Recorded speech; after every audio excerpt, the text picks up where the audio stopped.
Hi hello welcome to my channel friends. ಎಲ್ಲರೂ ಹೇಗಿದ್ದೀರಾ? ಎಲ್ಲರೂ ಚೆನ್ನಾಗಿದ್ದೀರಾ ಅಂದ್ಕೊಳ್ತಾ ಇವತ್ತಿನ ವ್ಲಾಗ್ನು ಕೂಡ ಸ್ಟಾರ್ಟ್ ಮಾಡ್ತಾ ಇದ್ದೀನಿ. ಈ ವ್ಲಾಗ್ ಏನಾದರೂ ನಿಮಗೆ ಇನ್ ಕೇಸ್ ಇಷ್ಟ ಆಯಿತು ಅಂದರೆ ಲೈಕ್ ಮಾಡಿ, ಶೇರ್ ಮಾಡಿ, ಸಬ್ಸ್ಕ್ರೈಬ್ ಮಾಡ್ಕೊಳ್ಳಿ. ವಿಡಿಯೋನ ಕೊನೆ ತನಕನೂ ನೋಡಿ. ನಿಮ್ಮ ಅನಿಸಿಕೆ ಅಭಿಪ್ರಾಯಗಳನ್ನ ಕಮೆಂಟ್ ಮೂಲಕ ತಿಳಿಸಿ.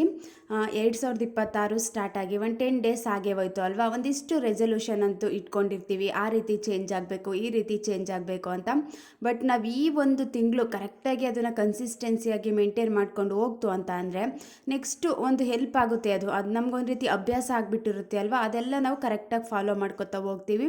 ಈ ಒಂದು ಮಂತಲ್ಲೇ ನಾವು ಅದನ್ನು ಬ್ರೇಕ್ ಮಾಡೋಕ್ಕಾಗಲಿಲ್ಲ, ಒಂದು 10 ದಿನ ಬಿಟ್ಬಿಟ್ವಿ ಅಂತ ಅಂದರೆ ಸುಮ್ಮನೆ ವೇಸ್ಟ್ ಆಗಿಬಿಡುತ್ತೆ. ನಾವು ಈ ರೀತಿ ಬದಲಾಗಬೇಕು ಅನ್ನೋ ರೀತಿಯೆಲ್ಲ ಅಂದ್ಕೊಂಡಿದ್ರು ಕೂಡ ಚೇಂಜ್ ಆಗೋದಕ್ಕೆ ಆಗೋದಿಲ್ಲ. ನಾವೇನೇ ಬದಲಾಗಬೇಕು ಅಂದರೂ ಕೂಡ ನಾವೊಂದಿಷ್ಟು ಬೇಸಿಕ್ ಪಾಯಿಂಟ್ಸ್ನ, ಗುಡ್ ಹ್ಯಾಬಿಟ್ಸ್ನ ಫಾಲೋ ಮಾಡ್ಕೋತಾ ಹೋದಾಗ ತುಂಬಾ ಹೆಲ್ಪ್ ಆಗುತ್ತೆ. ನಾವು ದಿನನಿತ್ಯ ಮಾಡುವಂಥ ಕೆಲಸಗಳಲ್ಲಿ ಈ ಅಭ್ಯಾಸಗಳನ್ನು ಕೂಡ ಅಳವಡಿಸ್ಕೋತಾ ಹೋದರೆ ಹೆಲ್ಪ್ ಅಂತೂ ಜಾಸ್ತಿನೇ ಆಗುತ್ತೆ. ಅದರಲ್ಲಿ ಫಸ್ಟ್ ಒನ್ ಏನು ಅಂತ ಅಂದರೆ ಕ್ವಿಟ್ ಮಾರ್ನಿಂಗ್ ಬ್ಯಾಡ್ ಹ್ಯಾಬಿಟ್ಸು. ನಾವು ಮಾರ್ನಿಂಗ್ ಬ್ಯಾಡ್ ಹ್ಯಾಬಿಟ್ಸ್ನ ಆದಷ್ಟು ಕ್ವಿಟ್ ಮಾಡಿ ಮುಂದೆ ಹೋಗುವಂಥದ್ದು ತುಂಬ ಒಳ್ಳೆಯದು. ನಾವು ಮಾರ್ನಿಂಗಿಂದನೇ ಇಡೀ ದಿನ ಸ್ಟಾರ್ಟ್ ಆಗೋದ್ರಿಂದ ಅತಿ ಹೆಚ್ಚು ನಾವು ಕಾನ್ಸಂಟ್ರೇಷನ್ ಎಲ್ಲ ನಾವು ಮಾರ್ನಿಂಗ್ಗೆ ಕೊಡೋದ್ರಿಂದ ಬೆಳಗಿನ ಟೈಮಲ್ಲಿ ನಾವು ಬ್ಯಾಡ್ ಹ್ಯಾಬಿಟ್ಸ್ನ ಬ್ರೇಕ್ ಮಾಡಲಿಲ್ಲ, ಅದೇ ಹ್ಯಾಬಿಟ್ಸ್ನ ಕಂಟಿನ್ಯೂ ಮಾಡ್ಕೋತಾ ಹೋಗ್ತಿದ್ದೀವಿ ಅಂತ ಅಂದಾಗ ಒಂದು ರೀತಿ ಇಡೀ ದಿನ ಟೈಮ್ ವೇಸ್ಟ್ ಆಗೋದಂತೂ ಗ್ಯಾರಂಟಿ ಅಲ್ವಾ. ಫಸ್ಟ್ ಪಾಯಿಂಟು ಮಾರ್ನಿಂಗ್ ಬ್ಯಾಡ್ ಹ್ಯಾಬಿಟ್ಸ್ನ ಬ್ರೇಕ್ ಮಾಡಬೇಕು. ಬ್ಯಾಡ್ ಹ್ಯಾಬಿಟ್ಸು ಅಂತ ಅಂದರೆ ಯಾವುದು? ಲೇಟಾಗಿ ಎದ್ದೊಳೋದಾಗಿರ್ಬೋದು, ಎದ್ದಿದ ತಕ್ಷಣ ಫೋನ್ ನೋಡುವಂಥದ್ದಾಗಿರ್ಬೋದು, ಮತ್ತು ಎದ್ದ ತಕ್ಷಣ ಸುಮ್ಮನೆ ಬೇರೆಯವ್ರ ಜೊತೆ ಮಾತಾಡಿಕೊಂಡು ಕಾಲ ಕಳೆಯುವಂಥದ್ದಾಗಿರ್ಬೋದು, ಅತಿ ಹೆಚ್ಚು ಫೋನಲ್ಲಿ ಮಾತಾಡುವಂಥದ್ದಾಗಿರ್ಬೋದು, ಎದ್ದ ತಕ್ಷಣ ಗಲಾಟೆ ಮಾಡಿಕೊಂಡು ಎದ್ಬಿಡೋವಂಥದ್ದಾಗಿರ್ಬೋದು, ಒಂದು ರೀತಿ ನೆಗೆಟಿವ್ ಮೈಂಡ್ಸೆಟ್ ಇಟ್ಕೊಂಡು ಎದ್ದೇಳುವಂಥದ್ದಾಗಿರ್ಬೋದು. ಈ ರೀತಿ ಎಲ್ಲ ಮಾರ್ನಿಂಗ್ ಬ್ಯಾಡ್ ಹ್ಯಾಬಿಟ್ಸು ಆದಷ್ಟು ಇವನ್ನ ಕ್ವಿಟ್ ಮಾಡುವಂಥದ್ದು ತುಂಬ ಒಳ್ಳೆಯದು. ಇದು ಮೊದಲನೇದು. ಸೆಕೆಂಡ್ ಪಾಯಿಂಟ್ ಏನು ಅಂತ ಅಂದರೆ ಸೇಯಿಂಗ್ ಟು ಎಸ್ ಎವ್ರಿಥಿಂಗ್. ಎಲ್ಲದಕ್ಕೂ ಎಸ್ ಅನ್ನಲಿಕ್ಕೆ ಹೋಗಬಾರ್ದು. ಇದಂತೂ ತುಂಬ ಜನ ಮಿಸ್ಟೇಕ್ನ ಮಾಡ್ತಿರ್ತಾರೆ. ಬೇರೆಯವ್ರಿಗೆ ಬೇಜಾರಾಗ್ಬಿಡುತ್ತೆ. ಅವ್ರು ಏನಾದರೂ ಹೇಳ್ದಾಗ ನಾವು ಅದಕ್ಕೆ ಮಾಡಲಿಲ್ಲ, ಆ ಕೆಲಸನ ಮಾಡಲಿಲ್ಲ ಅಂತ ಅಂದರೆ ಬೇರೆಯವ್ರಿಗೆ ತುಂಬ ಬೇಜಾರಾಗುತ್ತೆ ಅನ್ನೋ ಒಂದು ಕಾರಣಕ್ಕೋಸ್ಕರ ಎಲ್ಲ ವಿಚಾರಕ್ಕೂ ಕೂಡ ನಾನೇ ಮಾಡ್ತೀನಿ, ಎಲ್ಲನೂ ಕೂಡ ನಾನು ಮಾಡ್ತೀನಿ ಅಂತ ಅಂದ್ಬಿಟ್ಟು ಎಲ್ಲದಕ್ಕೂ ಕೂಡ ಎಸ್ ಎಸ್ ಅಂತ ಅಂದ್ಕೊಂಡು ಆದಷ್ಟು ಎಲ್ಲ ಕೆಲಸಗಳ್ನು ಕೂಡ ಬೇರೆಯವ್ರಿಗೋಸ್ಕರನೇ ಮಾಡಿಕೊಂಡು ನಮಗೋಸ್ಕರ ನಾವು ಟೈಮ್ನು ಕೊಟ್ಕೊಳ್ದಾನೆ ನಮ್ಮ ಕೆಲಸ ಏನಿದೆ ಅದನ್ನೆಲ್ಲನೂ ಬ್ಯಾಲೆನ್ಸ್ ಉಳಿಸ್ಕೊಂಡು ಬೇರೆಯವ್ರಿಗೆ ಬೇಜಾರಾಗುತ್ತೆ ಅಂತ ನಾವು ಈ ರೀತಿ ಎಲ್ಲ ವಿಚಾರಗಳಿಗೂ ಕೂಡ ನಾವು ಮಾಡ್ತೀವಿ ಅಂತ ಎಸ್ ಅನ್ಕೋತಾ ಹೋಗ್ತಿದ್ರೆ ಅದೊಂದು ರೀತಿ ಚೆನ್ನಾಗಿ ಅನ್ಸಲ್ಲ ಅಲ್ವಾ. ಒಂದು ಸಲ ಅನಿಸ್ಬಿಡುತ್ತೆ, ನಾನು ಬರೀ ಬೇರೆಯವ್ರಿಗೋಸ್ಕರನೇ ಬಂದೆ, ನನಗೋಸ್ಕರ ನಾನು ಏನು ಮಾಡಿಕೊಂಡೆ ಅನ್ನೋ ರೀತಿ ಫೀಲ್ ಅಂತೂ ಬಂದೇ ಬರುತ್ತೆ. ಆದಷ್ಟು ನೋ ಅನ್ನೋದನ್ನು ಕಲ್ತ್ಕೋಬೇಕು. ಇವಾಗ ಏನು ಗೊತ್ತಾ, ಎಲ್ಲ ವಿಚಾರದಲ್ಲೂ ನಾವು ಎಸ್ ಅಂತ ಅಂತಿದ್ರೆ ಬೇರೆಯವ್ರಿಗೂ ಕೂಡ ನಮ್ಮನ್ನು ಈಸಿಯಾಗಿ ಒಂದು ರೀತಿ ಗ್ರ್ಯಾಂಟೆಡಾಗಿ ತೊಗೊಳೋದಕ್ಕೆ ಸ್ಟಾರ್ಟ್ ಮಾಡ್ಕೊಬಿಡ್ತಾರೆ. ಏನಾದರೂ ಒಂದು ಕೆಲಸ ಇದ್ದರೆ ಅವ್ರೇನೋ ಅಂದ್ಕೊಳ್ಳಲ್ಲ, ಎಲ್ಲ ಕೆಲಸನೂ ಮಾಡ್ತಾರೆ, ಎಲ್ಲದಕ್ಕೂ ಎಸ್ ಅಂತಾರೆ, ಅವ್ರನ್ನ ಈಸಿಯಾಗಿ ಹ್ಯಾಂಡಲ್ ಮಾಡ್ಬೋದು ಅಂದ್ಬಿಟ್ಟು ಒಂದು ರೀತಿ ಎಲ್ಲ ಕೆಲಸಗಳನ್ನು ನಮಗೆ ಹೇಳುವಂಥದ್ದಾಗಿರ್ಬೋದು. ಈ ರೀತಿ ಪ್ರಾಬ್ಲಮ್ಗಳೆಲ್ಲ ಸ್ಟಾರ್ಟ್ ಆಗಿಬಿಡ್ತವೆ. ಆದಷ್ಟು ನಮ್ಗೆ ಆಗ್ತಿಲ್ಲ, ನಮಗೇನೋ ಒಂದು ಸ್ಟ್ರೆಸ್ ಜಾಸ್ತಿ ಆಗಿದೆ ಅಂತ ಅಂದಾಗಲೂ ಕೂಡ ಎಸ್ ಅಂತ ಅನ್ನುವಂಥದ್ದಾಗಿರ್ಬೋದು. ನಾವು ಓಪನ್ನಾಗಿ ಹೇಳೋದನ್ನು ಕಲ್ತ್ಕೋಬೇಕು. ನನ್ನ ಕೈಲಾಗುತ್ತೆ ಮಾಡ್ತೀನಿ, ಆಗಲ್ಲ ನನ್ನ ಕೈಲಾಗಲ್ಲ, ನೋ ಅನ್ನೋದನ್ನು ಕಲ್ತ್ಕೊಳ್ಳೋದು ತುಂಬ ಇಂಪಾರ್ಟೆಂಟು. ಎಲ್ಲ ವಿಚಾರಗಳಲ್ಲೂ ಕೂಡ ಈ ರೀತಿ ಎಸ್ ಅನ್ಕೋತಾನೆ ಹೋಗ್ಬಿಟ್ರೆ ಒಂದು ರೀತಿ ನಮ್ಮ ಕೆಲಸ ಎಲ್ಲ ಆದಷ್ಟು ನಾವು ಬ್ಯಾಲೆನ್ಸ್ ಉಳಿಸ್ಕೊಳ್ಳೋದಕ್ಕೆ ಸ್ಟಾರ್ಟ್ ಮಾಡ್ಕೋತೀವಿ. ಫಸ್ಟು ಪ್ರಿಯಾರಿಟಿ ನಮಗೆ ಕೊಟ್ಕೊಳ್ಳೋದು ತುಂಬಾ ಇಂಪಾರ್ಟೆಂಟು. ಇದು ಸೆಕೆಂಡ್ ಪಾಯಿಂಟು. ನೆಕ್ಸ್ಟ್ ಏನು ಅಂತ ಅಂದರೆ ಎವ್ರಿ ಡೇ ಪ್ಲ್ಯಾನಿಂಗಿಂದ ಸ್ಟಾರ್ಟ್ ಆಗೋದು ನಮಗೊಂದು ರೀತಿ ಒಳ್ಳೆಯದೇ. ಏನಕ್ಕೆ ಗೊತ್ತಾ, ನಾವು ಈ ರೀತಿ ಪ್ಲ್ಯಾನಿಂಗ್ ಮಾಡಿಕೊಂಡು ಸ್ಟಾರ್ಟ್ ಮಾಡ್ಕೊಳ್ಳೋದ್ರಿಂದ ನಮಗೆ ಒಂದು ಕ್ಲಾರಿಟಿ ಅನ್ನೋದು ಸಿಗುತ್ತೆ. ಒಂದು ವಾಟ್ ನೆಕ್ಸ್ಟ್ ಏನು ಮಾಡಬೇಕು, ನಾನು ನೆಕ್ಸ್ಟ್ ಯಾವ ಕೆಲಸ ಮಾಡಬೇಕು ಅನ್ನೋ ಒಂದು ಕ್ಲಾರಿಟಿ ಅನ್ನೋದು ಸಿಕ್ಬಿಟ್ಟಾಗ ಯಾವುದೇ ರೀತಿ ಟೈಮು ಕೂಡ ವೇಸ್ಟ್ ಆಗೋದಿಲ್ಲ. ಒಂದು ರೀತಿ ನಮ್ಗೆ ಐಡಿಯಾ ಅನ್ನೋದು ಇದ್ದಾಗ ಅದನ್ನು ಚೆನ್ನಾಗಿ ಕೆಲಸ ಎಲ್ಲ ಮುಗಿಸ್ಕೋತೀವಿ ಅಲ್ವಾ. ನಾವೇನು ಪ್ಲ್ಯಾನಿಂಗ್ನೇ ಮಾಡ್ಕೊಳ್ದೇ ಡೈರೆಕ್ಟು ಕೆಲಸ ಮಾಡಲಿಕ್ಕೆ ಏನೋ ಒಂದು ಡೈರೆಕ್ಟ್ ಹೋಗ್ಬಿಡ್ತೀವಿ ಅಂತ ಅಂದರೆ ಅಲ್ಲೇ ಸ್ವಲ್ಪ ವೇಸ್ಟ್ ಆಗಿಬಿಟ್ಟಿರುತ್ತೆ. ಏನು ಮಾಡೋಣ, ನೆಕ್ಸ್ಟ್ ಏನು ಮಾಡೋಣ ಅಂತ ಅದಕ್ಕೆ ಸ್ವಲ್ಪ ಹೊತ್ತು ಕೂತ್ಕೊಂಡು ಯೋಚನೆ ಮಾಡುವಂಥದ್ದು. ಈ ರೀತಿ ಸಿಂಪಲ್ ಬೇಸಿಕ್ ನಾವು ಏನೇನೋ ದಿನನಿತ್ಯದ ಕೆಲಸಗಳಲ್ಲಿ ಮಾಡ್ಕೊಳ್ಳೋದಕ್ಕೆ ಈ ರೀತಿ ಚಿಕ್ಕ ಪುಟ್ಟ ಇಂಪಾರ್ಟೆಂಟ್ ಗುಡ್ ಹ್ಯಾಬಿಟ್ಸ್ನ ಫಾಲೋ ಮಾಡ್ಕೊಳ್ಳೋದು ತುಂಬಾ ಒಳ್ಳೆಯದು. ನಮಗೊಂದು ಕ್ಲಾರಿಟಿ ಅನ್ನೋದಿದ್ದಾಗ, ಒಂದು ಐಡಿಯಾ ಅನ್ನೋದಿದ್ದಾಗ ಕೆಲಸಗಳನ್ನು ಕೂಡ ಬೇಗ ನಾವು ಈಸಿಯಾಗಿ ಮುಗಿಸ್ಕೊಳ್ಳೋದಕ್ಕೂ ನಮಗೂ ಕೂಡ ಹೆಲ್ಪ್ ಆಗುತ್ತೆ ಅಲ್ವಾ. ಎವ್ರಿ ಡೇ ಪ್ಲ್ಯಾನಿಂಗ್ ಪ್ಲ್ಯಾನಿಂಗಿಂದ ಸ್ಟಾರ್ಟ್ ಆಗುವಂಥದ್ದು ಕೂಡ ತುಂಬಾ ಇಂಪಾರ್ಟೆಂಟ್ ಆಗುತ್ತೆ. ನಮಗೆ ಒಂದು ರೀತಿ ಡಿಸಿಪ್ಲಿನ್ ಅನ್ನೋದು ತಂದುಕೊಡುತ್ತೆ. ಆ ಪ್ಲ್ಯಾನಿಂಗ್ ಅನ್ನೋದು ನೋಡ್ತಾ ಇದ್ದಾಗ ಈ ಕೆಲಸ ಮಾಡಿಲ್ಲ, ಈ ಕೆಲಸ ಬ್ಯಾಲೆನ್ಸ್ ಇದೆ, ಅದನ್ನು ಕಂಪ್ಲೀಟ್ ಮಾಡ್ಕೊಳ್ಳೋಣ ಅನ್ನೋ ರೀತಿ ನಮಗೆ ಒಂದು ಪಾಸಿಟಿವ್ ಪ್ರೆಷರ್ ಅನ್ನೋದು ತಲೆಯಲ್ಲಿರುತ್ತೆ. ಇದು ಇದ್ದಾಗ ನಮಗೆ ಸುಮ್ಮನೆ ಕೂತ್ಕೊಂಡು ಟೈಮ್ ವೇಸ್ಟ್ ಮಾಡೋದಕ್ಕೆ ಬಿಡೋದಿಲ್ಲ, ನಮಗೆ ಕೆಲಸ ಮಾಡಬೇಕು ಅನ್ನೋ ರೀತಿ ಒಂದು ಪಾಸಿಟಿವ್ ಮೈಂಡ್ ಸೆಟ್ ಬರಲಿಕ್ಕೂ ಕೂಡ ತುಂಬ ಹೆಲ್ಪ್ ಆಗುತ್ತೆ ಅಂತಲೇ ಹೇಳ್ಬೋದು. ನೆಕ್ಸ್ಟ್ ಪಾಯಿಂಟ್ ಏನು ಅಂತ ಅಂದರೆ, ಆದಷ್ಟು ಬೇರೆಯವ್ರನ್ನ ಜಡ್ಜ್ ಮಾಡಲಿಕ್ಕೆ ಹೋಗಬಾರ್ದು.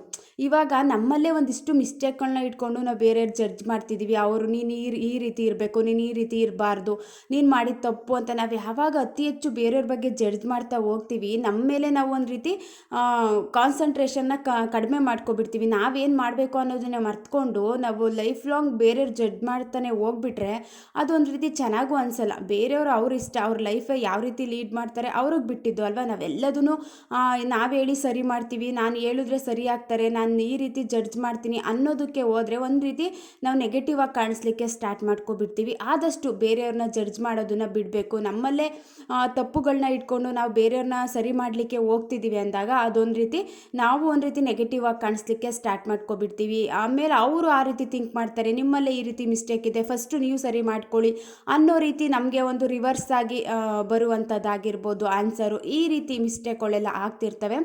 ಆದಷ್ಟು ಬೇರೆಯವ್ರನ್ನ ಜಡ್ಜ್ ಮಾಡಲಿಕ್ಕೆ ಹೋಗಬಾರ್ದು. ಅವ್ರವ್ರ ಇಷ್ಟ, ಅವ್ರ ಲೈಫ್ ಲೀಡ್ ಮಾಡೋದು ಯಾವ ರೀತಿ ಅಂತ ಅವ್ರಿಗೆ ಗೊತ್ತಿರಬೇಕಾದ್ರೆ ನಮ್ಮಿಂದ ಅಂದರೆ ನಾವು ಹೇಳಿ ಸರಿ ಮಾಡ್ತೀವಿ, ನಾವು ಈ ರೀತಿ ಜಡ್ಜ್ ಮಾಡೋಕ್ಕೆ ಹೋಗ್ತೀವಿ ಅಂತ ಅಂದರೆ ಅದು ತಪ್ಪಾಗಿಬಿಡುತ್ತೆ. ಬೇರೆಯವ್ರನ್ನ ಜಡ್ಜ್ ಮಾಡೋದನ್ನು ಕಡಿಮೆ ಮಾಡ್ಕೋಬೇಕು.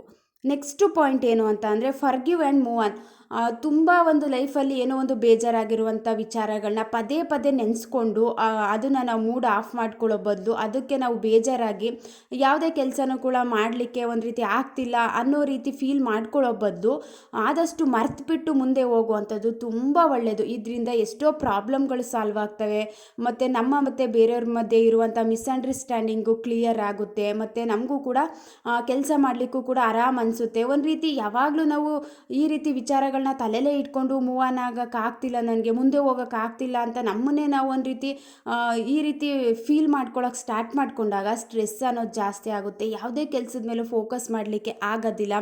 ಆದಷ್ಟು ಬೇಡದೇ ಇರುವಂಥ ವಿಚಾರಗಳನ್ನ ನಾವು ಬಿಟ್ಟು ಮುಂದೆ ಹೋಗುವಂಥದ್ದು, ಅದನ್ನು ತಲೆಯಿಂದ ತೆಗೆದಾಕಿ ಮರೆತುಬಿಟ್ಟು ಮೂವ್ ಆನ್ ಆಗುವಂಥದ್ದು ತುಂಬ ಒಳ್ಳೆಯದು. ನೆಕ್ಸ್ಟ್ ಏನು ಮಾಡಬೇಕು, ನೆಕ್ಸ್ಟ್ ಕೆಲಸ ನೋಡ್ಕೊಳ್ಳೋಣ, ಆಗಿದ್ದೆಲ್ಲ ಆಯಿತು, ಪದೇ ಪದೇ ಅದನ್ನೇ ಕೂತ್ಕೊಂಡು ಯೋಚನೆ ಮಾಡ್ತಿದ್ರೆ ಅದು ನನಗೂ ಕೂಡ ಸರಿ ಅನಿಸಲ್ಲ. ಅದನ್ನು ಯೋಚನೆ ಮಾಡಿ ಏನೂ ಪ್ರಯೋಜನ ಇಲ್ಲ ಅಂದಾಗ ಅದನ್ನು ಅತಿ ಹೆಚ್ಚು ಯೋಚನೆ ಮಾಡ್ತೀವಿ ಅಂತ ಅಂದರೆ ನಮ್ಮಷ್ಟು ಮೂರ್ಖರು ಯಾರು ಇಲ್ಲ ಅಲ್ವಾ. ಗೊತ್ತು ಅದು ಮುಗಿದೋಗಿದೆ, ಅದರಿಂದ ಏನೂ ಪ್ರಯೋಜನ ಇಲ್ಲ, ಅದು ಮಾತಾಡೋ ಕೂಡ ವೇಸ್ಟು ಅಂದಾಗ ನಮ್ಮ ಎನರ್ಜಿನ ವೇಸ್ಟ್ ಮಾಡ್ಕೊಳ್ಳುವಂಥದ್ದು, ಮಾತಾಡಿ ಟೈಮ್ನ ವೇಸ್ಟ್ ಮಾಡ್ಕೊಳ್ಳುವಂಥದ್ದು, ಈ ರೀತಿ ಮಿಸ್ಟೇಕ್ಗಳೆಲ್ಲ ಆದಷ್ಟು ಕಡಿಮೆ ಮಾಡ್ಕೋಬೇಕು. ಬೇಡದೇ ಹೋಗಿರೋ ವಿಚಾರಗಳನ್ನ ನಮಗಿಷ್ಟ ಇಲ್ಲ ಅದ್ರ ಬಗ್ಗೆ ಮಾತಾಡೋದಕ್ಕೆ ಅಂದಾಗ ಅದನ್ನು ಫರ್ಗಿವ್ ಮಾಡಿ ಅದನ್ನು ನಾವು ಮುಂದೆ ಮೂವ್ ಆನ್ ಆಗುವಂಥದ್ದು ಕೂಡ ತುಂಬಾ ಇಂಪಾರ್ಟೆಂಟ್ ಆಗುತ್ತೆ.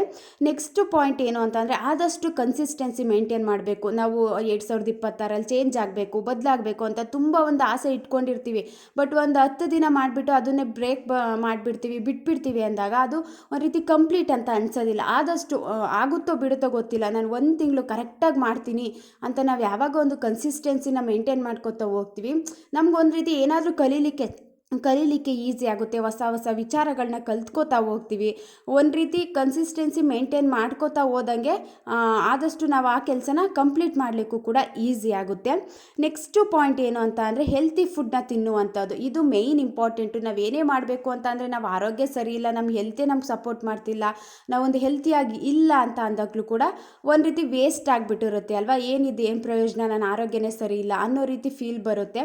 ಆದಷ್ಟು ಒಂದು ಹೆಲ್ತಿಯಾಗಿರುವಂಥದ್ದು, ಹೆಲ್ತಿ ಫುಡ್ನ ತಿನ್ನುವಂಥದ್ದು, ಜಂಕ್ ಫುಡ್ನ ಅವಾಯ್ಡ್ ಮಾಡುವಂಥದ್ದು, ಈ ರೀತಿ ಅಭ್ಯಾಸಗಳೆಲ್ಲ ತುಂಬ ಇಂಪಾರ್ಟೆಂಟ್. ಇವೆಲ್ಲ ಚಿಕ್ಕ ಪುಟ್ಟ ಗುಡ್ ಹ್ಯಾಬಿಟ್ಸ್ನ ಫಾಲೋ ಮಾಡಿಕೊಂಡ್ರೆ ಎಲ್ಪ್ ಅಂತೂ ಜಾಸ್ತಿನೇ ಆಗುತ್ತೆ. ನೆಕ್ಸ್ಟ್ ಪಾಯಿಂಟ್ ಏನು ಅಂತ ಅಂದರೆ, ನೋ ವೇಸ್ಟಿಂಗ್ ಮನಿ. ಆದಷ್ಟು ದುಡ್ಡಿನ ವಿಚಾರ ಅಂತ ಬಂದಾಗ ಫಿನಾನ್ಷಿಯಲಿ ಸ್ವಲ್ಪ ಸ್ಟ್ರಾಂಗ್ ಇರುವಂಥದ್ದು ತುಂಬ ಒಳ್ಳೆಯದು. ಏನಾದರೂ ಒಂದು ಸಡನ್ನಾಗಿ ಒಂದು ಪ್ರಾಬ್ಲಮ್ ಬರುವಂಥದ್ದಾಗಿರ್ಬೋದು. ಹೀಗೆ ಇರ್ತೀವಂತ ಹೇಳಲಿಕ್ಕಾಗಲ್ಲ ಅಲ್ವಾ. ಕಷ್ಟ ಯಾವಾಗ ಬರುತ್ತೆ, ಏನು ಪ್ರಾಬ್ಲಮ್ ಆಗುತ್ತೆ ಅಂತ ಗೊತ್ತಿರಲ್ಲ. ಆದಷ್ಟು ಕೆಲಸಕ್ಕೆ ಹೋಗ್ತಿದ್ದೀವಿ, ನಾವು ಕೂಡ ಅರ್ನ್ ಮಾಡ್ತಿದ್ದೀವಿ ಅಂದಾಗ ಸ್ವಲ್ಪ ದುಡ್ಡಿನ ವಿಚಾರ ಅಂತ ಬಂದಾಗ ಮನಿನ ವೇಸ್ಟ್ ಮಾಡ್ಕೊಳ್ತೀವಿ. ಮಾಡ್ಕೊಳ್ದೇ ಎಷ್ಟು ಬೇಕೋ ಅಷ್ಟನ್ನು ನಮ್ಮಲ್ಲಿ ನಾವು ನಮಗೆ ಎಷ್ಟು ಬೇಕೋ ಅಷ್ಟನ್ನು ಉಪಯೋಗಿಸ್ಕೊಂಡು ಸ್ವಲ್ಪ ನಮಗೆ ಸೇವಿಂಗ್ಸ್ ಅನ್ನೋದನ್ನು ಮಾಡಿಕೊಂಡಾಗ ಏನಾದರೂ ಪ್ರಾಬ್ಲಮ್ ಬಂತು ಅಂದರೂ ಕೂಡ ಬೇರೆಯವ್ರನ್ನ ಕೇಳುವಂಥ ಅವಶ್ಯಕತೆ ಕಮ್ಮಿ ಇರುತ್ತೆ. ಇವಾಗ ನಾವೇ ಅರ್ನ್ ಮಾಡ್ತಿದ್ದೀವಿ ಅಂತ ಅಂದಾಗ ಬೇರೆಯವ್ರು ಕೇಳಲಿಕ್ಕೂ ಕೂಡ ಒಂದು ರೀತಿ ಬೇಜಾರಾಗುತ್ತೆ ಅಲ್ವಾ. ಆದಷ್ಟು ನಾವೊಂದು ಸ್ವಲ್ಪ ಸೇವಿಂಗ್ಸ್ ಅನ್ನೋದನ್ನು ಮಾಡ್ಕೊಳ್ಳೋದು ಕೂಡ ತುಂಬ ಒಳ್ಳೆಯದು. ಸುಮ್ಮನೆ ಅನ್ನೆಸೆಸರಿಯಾಗಿ ವೇಸ್ಟ್ ಮಾಡುವಂಥದ್ದಾಗಿರ್ಬೋದು, ಏನಕ್ಕೂ ಬೇಡದೆ ಹೋಗಿರುವ ವಸ್ತುಗಳೆಲ್ಲ ತಗೊಂಡು ಅದಕ್ಕೆ ದುಡ್ಡನ್ನು ವೇಸ್ಟ್ ಮಾಡುವಂಥದ್ದು, ಈ ರೀತಿ ಎಲ್ಲ ಮಾಡಲಿಕ್ಕೆ ಹೋಗಬಾರ್ದು. ಸ್ವಲ್ಪ ಮನಿ ಸೇವಿಂಗ್ಸ್ ಅನ್ನೋದನ್ನು ಮಾಡ್ಕೊಂಡಿದ್ರೆ ಲೈಫಲ್ಲಿ ತುಂಬಾ ಹೆಲ್ಪ್ ಆಗುತ್ತೆ. ನಮಗೆ ಮನಿ ಸೇವಿಂಗ್ಸ್ ಮಾಡ್ಕೊಂಡಿದ್ದೀವಿ ಅಂದಾಗ ಒಂದು ಸ್ವಲ್ಪ ಕಾನ್ಫಿಡೆಂಟ್ ಲೆವೆಲ್ ಜಾಸ್ತಿ ಆಗುತ್ತೆ. ಏನು ಪ್ರಾಬ್ಲಮ್ ಬಂದರೂ ಕೂಡ ಫೇಸ್ ಮಾಡ್ತೀನಿ ನಾನು ಅನ್ನೋ ಒಂದು ಯೋಚನೆ ಎಲ್ಲ ಸ್ಟ್ರಾಂಗ್ ಯೋಚನೆ ಎಲ್ಲ ಬರಲಿಕ್ಕೂ ಕೂಡ ಹೆಲ್ಪ್ ಆಗುತ್ತೆ ಅಂತ ಹೇಳ್ಬೋದು. ಆದಷ್ಟು ಮನಿ ವಿಚಾರ ಅಂತ ಬಂದಾಗ ವೇಸ್ಟ್ ಮಾಡುವಂಥ ಅಭ್ಯಾಸ ಇದ್ದರೆ ಸ್ವಲ್ಪ ಕಡಿಮೆ ಮಾಡ್ಕೋಬೇಕು. ಎಷ್ಟು ಅರ್ನ್ ಮಾಡ್ತಿದ್ದೀವಿ ಅಂದಾಗ ಅದರಲ್ಲಿ ಸ್ವಲ್ಪನೂ ನಾವು ಸೇವೆ ಮಾಡ್ತಿಲ್ಲ ಅಂದಾಗ ಸುಮ್ಮನೆ ವೇಸ್ಟ್ ಆಗಿಬಿಡುತ್ತೆ. ಅದು ನಾವೇನು ಅರ್ನ್ ಕಷ್ಟಪಟ್ಟು ದುಡ್ದಿದ್ದು ಕೂಡ ಸಾರ್ಥಕ ಇಲ್ಲದೆ ಇರೋ ರೀತಿ ಆಗಿಬಿಡುತ್ತೆ. ಆದಷ್ಟು ಸ್ವಲ್ಪ ಸೇವಿಂಗ್ಸ್ ಅನ್ನೋದನ್ನು ಮಾಡ್ಕೊಳ್ಳೋದು ಕೂಡ ಲೈಫಲ್ಲಿ ತುಂಬ ಹೆಲ್ಪ್ ಆಗುತ್ತೆ. ನೆಕ್ಸ್ಟ್ ಏನು ಅಂತ ಅಂದರೆ ಸೆಲೆಬ್ರೇಟ್ ಸ್ಮಾಲ್ ಥಿಂಗ್ಸ್. ಚಿಕ್ಕ ಚಿಕ್ಕ ವಿಚಾರಗಳನ್ನು ಕೂಡ ಏನೋ ಒಂದು ಲೈಫಲ್ಲಿ ಚಿಕ್ಕ ಪುಟ್ಟ ಹ್ಯಾಪಿನೆಸ್ ಇದೆ ಅಂದಾಗ ಅದನ್ನು ಸೆಲೆಬ್ರೇಟ್ ಮಾಡ್ಕೊಳ್ಳೋದನ್ನು ಕಲ್ತ್ಕೋಬೇಕು. ನಾನು ಮುಂದೆ ಸೆಲೆಬ್ರೇಟ್ ಮಾಡ್ತೀನಿ, ದೊಡ್ಡದಾಗೆ ನಾನು ಹ್ಯಾಪಿನೆಸ್ನ ನಾನು ಅದನ್ನು ಕಂಪ್ಲೀಟ್ ಮಾಡ್ತೀನಿ ಅಂತ ಅಂದರೆ ಅಷ್ಟರಲ್ಲಿ ಏನಾಗುತ್ತೆ ಅಂತ ಯಾರಿಗೂ ಗೊತ್ತಿಲ್ಲ ಅಲ್ವಾ. ಚಿಕ್ಕ ಪುಟ್ಟ ಒಂದು ಖುಷಿ ವಿಚಾರಗಳನ್ನ ಸೆಲೆಬ್ರೇಟ್ ಮಾಡ್ಕೊಳ್ಳುವಂಥದ್ದು ತುಂಬಾ ಹೆಲ್ಪ್ ಆಗುತ್ತೆ. ತುಂಬ ಒಂದು ರೀತಿ ನಮಗೆ ರಿಲ್ಯಾಕ್ಸ್ ಅನ್ನೋದನ್ನು ಕೊಡುತ್ತೆ. ಒಂದು ರೀತಿ ಹ್ಯಾಪಿಯಾಗಿರೋದಕ್ಕೂ ಕೂಡ ಇದು ಹೆಲ್ಪ್ ಆಗುತ್ತೆ. ಸ್ವಲ್ಪ ಸೊಪ್ಪೆಲ್ಲ ತೊಗೊಬಂದಿದೆ, ಅದನ್ನು ಕ್ಲೀನ್ ಮಾಡಿ ಎತ್ತಿಟ್ಕೊಬಿಡೋಣ ಅಂದ್ಬಿಟ್ಟು ಎಲ್ಲನೂ ಕ್ಲೀನ್ ಮಾಡಿ ಎತ್ತಿಟ್ಕೋತಾ ಇದ್ದೀನಿ. ಇವತ್ತಿನ ವ್ಲಾಗ್ ಏನಾದರೂ ನಿಮಗೆ ಇನ್ ಕೇಸ್ ಇಷ್ಟ ಆಯಿತು ಅಂದರೆ ಪ್ಲೀಸ್ ಒಂದು ಲೈಕ್ ಮಾಡಿ. ನೆಕ್ಸ್ಟ್ ವ್ಲಾಗಲ್ಲಿ ಸಿಗ್ತೀನಿ. Thank you.